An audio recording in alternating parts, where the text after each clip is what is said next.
الحمد لله رب العالمين والصلاة والسلام على من لا نبي بعده.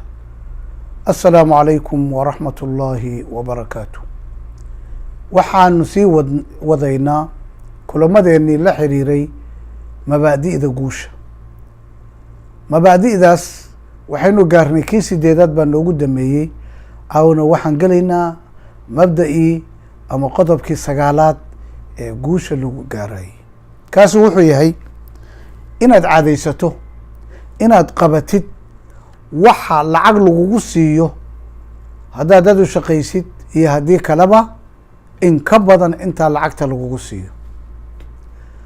ninkan kitaabkiisa mar kasta uu qodob soo qaadanayo wuxuu ku bilaabayaa hadalka ah waad kari karaysaa inaad samaysid wixii aad rumaysan tahay inaad karaysid. haddaad ba aaminsan tahay inaad wax samayn kartid waxaas oo a kaa dhadhacsan yihiin waad samayn karaysaa. mawduuca intuusan gudagelin wuxuu ku bilaabayaa jacaylka oo xagga jacaylka iyo arrinta hadda aan ka hadlayno iska keenayaan. waxay iska keenayaan waxaa la ogaaday qofka bini aadamka ah waxa uu jecel yahay inuu si wanaagsanna u samayn karo muddo badanna uu ku shaqayn karo uusanna ka daalayn. shaqada aad jeceshahay muddo badan baad ka shaqayn karaysa laakiin haddaadan shaqada jeclayn way ku dhibaysaa mana ka soo saari kartid shaqo aada u wanaagsan. waxaase la yaab leh in qofku waxa uusan lacag badan ka helayn oo aan wax badan lagu siinayn inuu saacado badan ku bixiyo ka hor imanaya marka koowaadba dadka isaga qaraabadiisa iyo ahalkiisa. ninkan wuxuu soo qaadanayaa taariikhdiisii. wuxuu leeyahay anigu markaan qorayey mabaadi'da tan 15 ah oo muddo 25 sano ah ku qaatay xaaskayga iyo carruurtaydu waxay lahaayeen war aabe noo raadi risiq inta dhaama ilaa waxaanaad qorqoraysid waxba laga heli maayey. anugu laakiin waa ku adkaystay. waliba mushahar waxaan heli karay ilaa 6,000 ilaa 10,000 oo dollar oo waktigaas oo maanta laga yaaba inay u dhiganto 40,000 ilaa 80,000 oo dollar u dhiganta. markii aan dhameeyey kooraskii oo aan xirxiray oo ay noqotay marka wax hadda kadib dadkii loo soo bandhigayo ayaan waxaan yidhi waxaan bixinayaa muxaadarada tan qolaan u jeedinayaa arday ah. qoladii ardada ahaa $100 kaliya ayay noqotay lacagtii la isiinayey. wuxuu yidhi markaan qoladii meeshii u imi oon muxaadaradii bilaabay waxaan ogaaday dadka meesha fadhiyaaba inay 13 qof kaliya yihiin. darsigaygii waan dhameeyey. markaan dhameeyey baan meel fariistay aada iyo aad ana u murugsan. waxaan la iska dhadhacsiiyey inaan fashilay maadaama intaas muddo aan ka shaqaynayay natiijadana 13 qof keliya ay noqotay. laakiin waxa dhacay waxaan la filayn. nin 13 qof ku jira ayaa wuxuu lahaa jariidad ama newspaper buu lahaa. ninkaasaa ii yimi wuxuu yidhi ma kula fariisan karaa? haa baan idhi. wuxuu yidhi niyaho waxaan ku weydiisanayaa taariikhdaadii iiga sheekay laakiin waxba ha qarin. goolihii aad gaartay khasaarooyinkii aad kugu dhacay kulli waxba ha iga qarinin. haye baan idhi. waan u warramay. anigu marka waxaan u haystaa ninkaanu inuu rabo inuu ceebahayga intuu helo joornaalka beri inuu kusoo qoro midkaan fashilka oo intaa waxaa qorayay ayaa balbal fiiri meeshuu marayo haddana $100 buu yani waxaan naf lahayn buu raadinaya. wuxuu yidhi 3 saac markaan hadlayay baan waxaan warkayga kusoo gabagabeeyey shaqadii inta aan hayay waxay noqotay fashil. maaha fashil buu igu yidhi ha oranin fashile hal su-aal oo kale aan ku weydiinayaa ee iga jawaab. wuxuu yidhi wax lacaga ma ka kasbatay 25 sano iyo shaqadan faraha badan iyo wixii caawa noo akhrinaysay lacag ma ka kasbatay?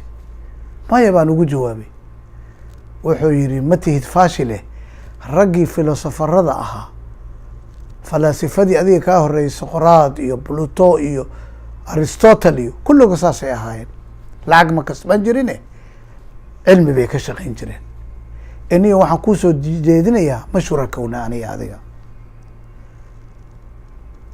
25 sano iyo qoritaan iyo waxaas oo dhan haddaa mirihii bilaabanayaana u fiirso. markaasaan idhi waaya, joornaalkiisii buu igeeyey, kusoo qor buu yidhi mawaadiicdaadii. mawaadiic mid ka mida oo mawaadiicdii baan kusoo qoray. nin baa isaguna arkay shirkad oo birta samaysa oo shirkad weyn ah, nin iska lahaa oo isaguna waa noo yimi. isaguna wuxuu yidhi waxbaan idinku darsanayaa. laakiin nasiib daro labadii nin midna waa la dilay, midna iskis buu gaari ugu dhintay, anigoon weli natiijadii aan gaarin. hase yeeshee mirihii guushu dhulkii bay galeen, dhegedihiina waa soo baxeen.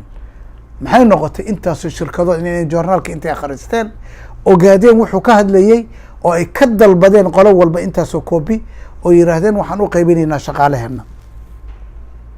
u fiirso, waa bilaabatay shaqadii iyada ahayd. maalin kale wuxuu yidhi waxaan qolaan u jeediyey muxaadaro, $100 bay lacagtaydu ahayd. anuu mabdaan isticmaalaya inaad bixisid muxuu ahaa shaqo ka badan waxa lagu siinayo, ayaan waxaan ka faa'iiday buu yidhi iyagii waxaan u akrinayay faa'iido aad uga fara badan $100. lacagtii $100 ahaa baan diiday inaan qaato buu yidhi. maxaa dhacay buu yidhi, maktabkaygii baan iska aaday.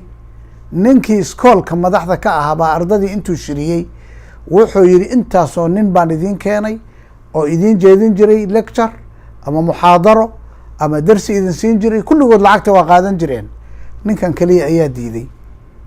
marka waxaa idiin soo jeedinayaa inaad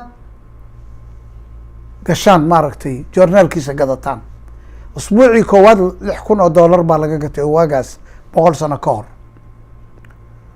2 sano ka bacdina $50,000 baa iskooladii iyo wixii ku xeernaa uga soo xirooday. marka wuxuu yidhi $100 aan ka tegey ma istaahishaa inta iga soo gashay.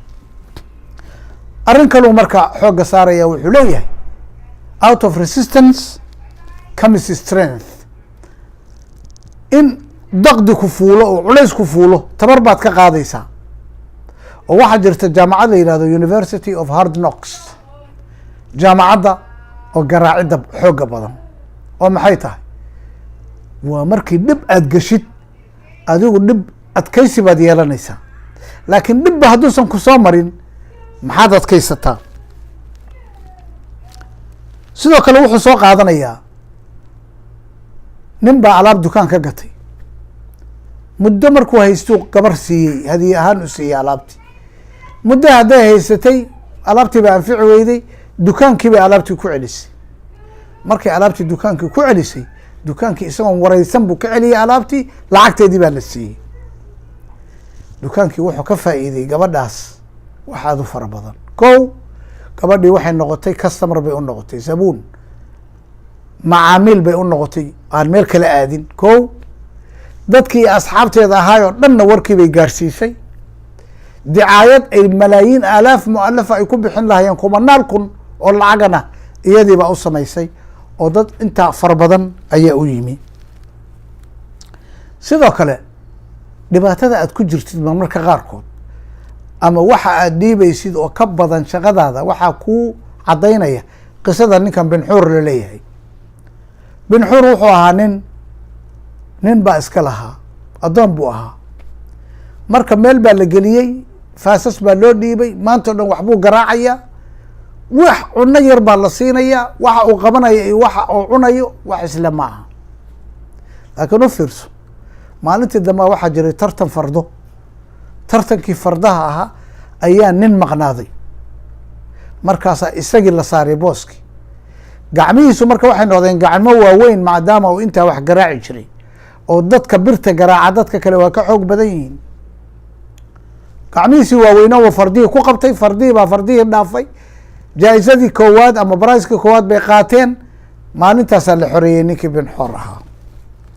dhibaatadii uu ku jiray baa waxay u noqotay iyo shaqadii faraha badneed uu qabanayay inay natiijo fiican uu ku helo. keliya ma aha marka adigu dad u shaqaynaysid, ee xataa haddii adiga lagu shaqaynayo oo dadka kuu shaqaynaya aada mushahar fiican siisid iyo xikmad fiican oo si wanaagsan ula dhaqantid oo aada maslaxadeeda ka fekertid, berdo waa lamid. haddii aad alaab soo saartid oo alaabtaadu alaabta kale ka fiican tahay ama ka sicir yar tahayna, qaanuunkanu waa shaqaynayaayo aduu dhankaagu u shaqaynaya. dardaaran iyo ugu dambeyn, qaanuunkan wuxuu ka mid yahay qawaaniin uusan alifin ninka Napoleon Hill, laakiin wuu ogaaday uun waa qaanuun rabbaani ah. waxa weeye qofkii asxaan sameeya ma ku khasaarayo wey macnaheeda, wuu ku anfacayaa. marka haddaad tahay macalin, haddaad tahay dhakhtar, haddaad tahay injineer, haddaad tahay aabe, hooyo, arday, qof yar, qof weyn, intaba waa ku anfici, laakiin aday kugu xiran tahay isticmaalkaaga. weliba wuxuu kuu soo jeedinayaa shaqada aada gacanta ku haysid si kasta maanta ha kuula yaraato, adigu shaqada haddaa ka soo dhalaashid oo kasii badisid, meel kale baa u dallaci doontaa oo qofkaad u shaqaynaysid maslaxadiisuu ka eegaya. berrina haddii dad la eryaayo, qofka la eryaayo ma tihid adiga, ee qofka waxaa tahay berri la soo dhaweynayo. ku dadaal marka arrintan inaad adigu isticmaashid, oo haddaad shaqaysid shaqo shaqadii ka badan ama ka fiican, oo haddii loo baahdo qof xataa volunteer sameeya ama tadawuc lagu sameynayo, adigu gacanta taag, natiijada ku iman doonta waxay noqon doontaa mid ka badan midda aad bixinaysid. intaas ayaan kusoo koobayaa mawduucan isaga. wallahu subxaanahu wa tacaala aclam.